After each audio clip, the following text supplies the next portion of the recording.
मैंने उस महिला को आंखों पर पट्टी बांध दी, फिर उसे फर्श पर बनी लाल लाइनों के बीच से गुजरने को कहा, लेकिन उसे एक भी लाइन नहीं छूनी थी। अगर एक भी घंटी बज गई तो लॉरा बाकी जिंदगी जेल की सलाखों के पीछे गुजारने वाली थी, इसलिए वह जरा भी लापरवाही नहीं कर सकती थी। ट्रेनिंग के दौरान भी वह बेहद सावधान रही। सौभाग्य से लॉरा की गजब की याददाश्त काम आई और वह उन सारी उलझी हुई लाल लाइनों को सफलतापूर्वक पार कर गई, सिर्फ 3 मिनट के अंदर। फिनिश लाइन पर पहुंचकर उसने वह मास्क उठा लिया, लेकिन मैंने अब भी मुस्कुराया नहीं, क्योंकि जिस सुनहरे मास्क को हम चुराने वाले थे उसके चारों ओर असली लेजर बीम्स बिछे हुए थे। म्यूजियम के फ्लोर प्लान का अध्ययन करने से लेकर प्रिसिजन ब्लास्टिंग के लिए कस्टम बम बनाने तक, इस सब में हमें पूरे 10 साल लगे थे। आज रात हमारा समय था। जब म्यूजियम की घड़ी ने बजना शुरू किया, हमने प्रवेश द्वार से केंद्र तक कदम गिने, फिर मूर्ति की स्थिति तक खुद को मापा। मैंने लॉरा के ड्रेस को ठीक करने का बहाना बनाया और चुपके से फर्श पर एक ट्रैकर चिपका दिया। म्यूजियम ठीक आधी रात से पहले बंद हो गया। हम पास की भूमिगत नदी के पास पहुंचे, लोहे की सलाखों को तोड़ा और तैरते हुए बेसमेंट के प्रवेश द्वार तक पहुंच गए। ट्रैकर के सिग्नल का पीछा करते हुए हम ठीक मास्क के नीचे पहुंच गए। मैंने एक लाल डॉट से सटीक जगह चिन्हित की और हमारा तैयार किया हुआ बम निकाला।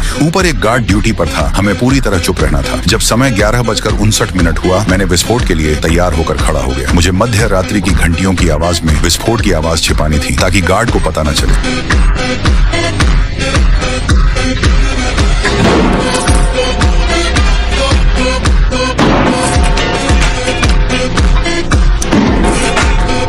तभी अचानक मध्य रात्रि की घंटियां रुक गईं। गार्ड का गश्त का समय आ गया था। मैंने किसी तरह फर्श की टाइल को खींचकर खोला, उपकरण निकाले और ठीक वहां इंफ्रारेड डिटेक्टर लगा दिया। एंट लॉरा तैयार थी। उसने अपना आखिरी मिशन शुरू किया। जब लॉरा म्यूजियम के अंदर घुसी, हमारे पास सिर्फ 3 मिनट बचे थे। मैंने तुरंत इंफ्रारेड डिटेक्टर पर नजर रखी। लेजर बीम्स बिल्कुल साफ दिख रहे थे। लॉरा की ट्रेनिंग पूरी तरह काम आई। मेरे सावधानी पूर्वक निर्देशों के अनुसार उसने हर लेजर बीम को टाला। कुछ बेहद मुश्किल हरकतें करने के बाद लॉरा मास्क तक पहुंच गई, लेकिन जैसे ही वह मास्क उठाने वाली थी, मैंने उसे तुरंत रोक दिया। मूर्ति के सामने अभी भी एक लेजर बीम था। फिर उसने अपना कॉम्पैक्ट ब्लश निकाला, क्रैक पासवर्ड डाला, ग्लास केस तुरंत नीचे आ गया। अब सबसे महत्वपूर्ण कदम था। अगर उसने मास्क को सीधे उठाया तो प्रेशर सेंसर से अलार्म बज जाता, लेकिन इससे पहले कि वो कुछ कर पाती, गश्त लगा रहा गार्ड धीरे धीरे उनके करीब आता जा रहा था।